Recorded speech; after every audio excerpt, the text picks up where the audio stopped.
بسم اللہ الرحمن الرحیم۔ دنیا کی کوئی چیز بدعت نہیں نظر آتی ہے، لیکن جہاں بھی کچھ بھی ہسٹوریکل تعلق اسلام کی رسول اور آل رسول کی تاریخ سے ہے، وہ ہر چیز ان کو بدعت نظر آتی ہے۔ آخر اس کا سبب کیا ہے؟ یہ غور کرنے کی بات۔ ہم کی ہسٹری کی یہ خصوصیت تھی کہ رسول اللہ کی پیدائش سے لے کر اور مرنے تک ہر جگہ موجود تھی، جانتے تھے یہاں رسول اللہ پیدا ہوئے تھے،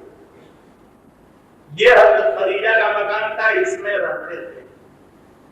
یہاں حضرت فاطمہ پیدا ہوئی تھی، یہ حضرت ابو بکر کا مکان تھا، یہ دار ارقم تھا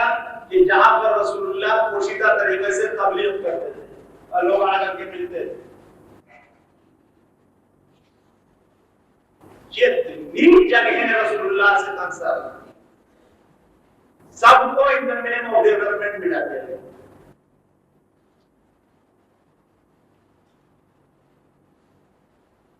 ابو بکر صاحب کا جہاں پر مکان تھا وہاں پر ہوٹل بن رہا ہے، یہ 89 کا دیکھا، اس کے بعد بہت نہیں ہے، اب تو بن گیا۔ دار ارقم جو اسلامی ہسٹری میں بڑی اہمیت کا گھر تھا، کیونکہ وہیں پر تبلیغ ہوتی، اس کو صفا اور مروہ کے ایکسٹینشن میں لے کر کے بالکل مٹا دیا گیا۔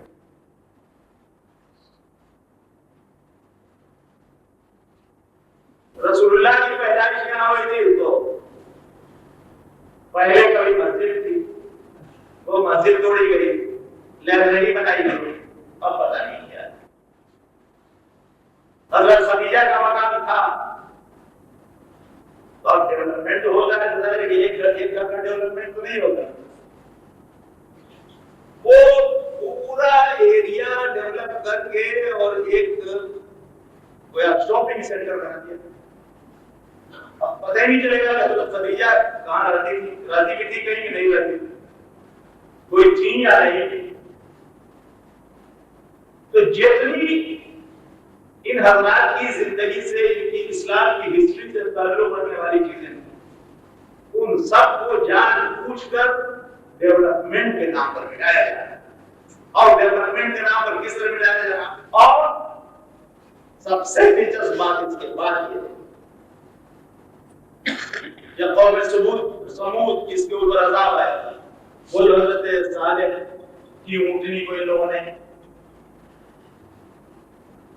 ہلاک کر دیا تھا اور اس کے بعد عذاب ہے،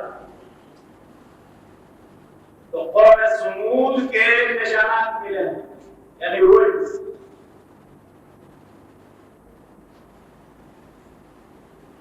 وہاں پر مین انٹرنس کے اوپر بڑے بورڈ پر جو وارننگ لکھی ہوئی وہ فوٹو ہم دے گا کہ یہاں کی کسی چیز کو نقصان پہنچانا یہ پنشبل ہے، یعنی قوم سمود کی نشانیاں اسی طرح باقی رہنی چاہیے جیسے کہ وہ لکھی ہیں ایکسکیویشن کے بعد، لیکن محمد اور آل محمد اور اصحاب محمد یا ازواج محمد کی نشانیوں کو باقی رکھنی چاہیے۔ یہ ہے اصل مینٹلٹی۔ جس قوم کے اوپر عذاب آیا اس کی نشانیوں کو ٹچ کرنا حرام، اس لیے کہ چاہے وہ روحانی تعلق، لیکن ظاہر ہے کہ محمد والے محمد سے تو تعلق ہے، لہٰذا اس کو جہاں تک وہ مٹا دے جاؤ۔ تو اس طرح سے یہ سب کچھ کیا گیا۔ ایک شخص دعا کر رہا تھا فارسی زبان میں، جنت البقیع، اور وہ دعا مجھے بہت پسند ہے، واقعی دل میں لگ جانے والی دعا تھی، وہ میں آپ لوگوں کو سنا۔ وہ مجلس پڑھی فارسی،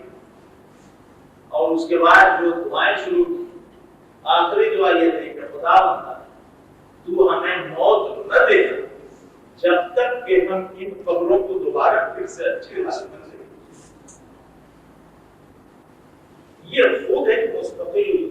مسائل ہے جملہ اور یہ دعا، اس میں کوئی شک نہیں، لیکن یہی دعا واقعی ہمیں کرنی چاہیے تو خداوند عالم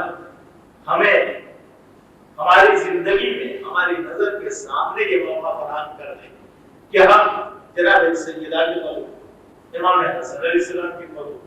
امام ذوالفقار علیہ السلام کی قبول، امام محمد باقر علیہ السلام کی قبول، امام جعفر صادق علیہ السلام کی قبول، حضرت خدیجہ کی قبول، حضرت ابو طالب کی قبول، حضرت عبد المطلب اور حضرت عبد المناف کی قبول، ان قبروں کو پھر سے اچھی حالت میں دیکھیں اور کچھ ان کی شان و شوکت دوبارہ واپس آ جائے تو خداوند تعالی اس کے بعد پھر موت ہمارے لیے بڑی میٹھی موت۔ لیکن جس عالم میں نظر آتی ہے یہ قبریں کہ کسی فقیر کی قبر بھی ایسی نہ ہو کہ جیسی کہ شہنشاہ دنیا اور آخرت کی بادشاہوں کی قبریں